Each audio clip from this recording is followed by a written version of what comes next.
মানিকছড়িতে কোনো প্রকার অনুমতি ছাড়াই অস্বাস্থ্যকর পরিবেশে তৈরি করা হচ্ছে মুখরোচক নানা খাবার। অবৈধ কারখানায় উপজেলা প্রশাসনের অভিযান জরুরি প্রয়োজন বলছেন স্থানীয়রা। এভাবেই দুই হাতের সাহায্যে দুর্গন্ধযুক্ত স্থানে অস্বাস্থ্যকর পরিবেশে তৈরি করা হচ্ছে মচমচে নানা বয়সী মানুষের শীতকালীন নাস্তা। গজা, খাজা, তিলের টুপি, জিলাপি ও আমিত্তি সহ মুখরোচক সব বাহারি খাবার। কোনো প্রকার স্বাস্থ্য সুরক্ষা ছাড়াই কারখানা শ্রমিকরা খালি হাতে মেখে মেখে তৈরি করা খাবার ভাজা হচ্ছে কয়েক মাসের পুরনো পোড়া তেলে। কারখানার এক পাশে গিয়ে দেখা যায় জমানো তেলে পড়ে আছে পোকামাকড়।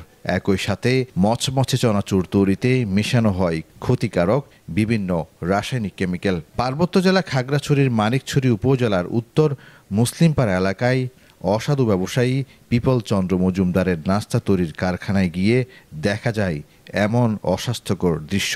পুরো কারখানা ঘুরে পাওয়া যায়নি কোথাও কোনো সুরক্ষা সামগ্রী, এমনকি হাত ধোয়ার কোনো সাবানও দেখাতে পারেননি ওই কারখানার কর্মরত শ্রমিকরা।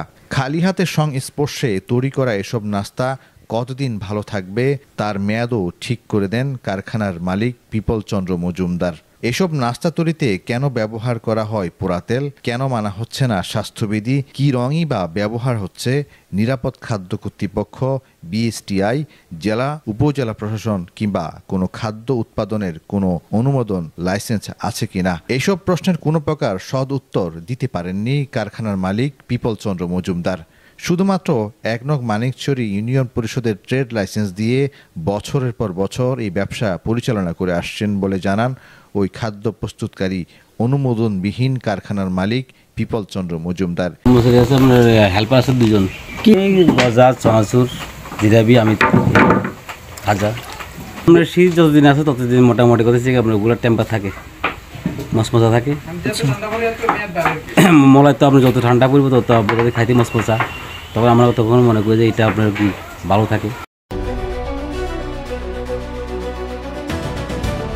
এই কারখানায় উপজেলা প্রশাসনের অভিযান জরুরি প্রয়োজন বলছেন স্থানীয় এলাকাবাসী। নিউজ ডেস্ক, প্রতিদিনের কাগজ, চট্টগ্রাম।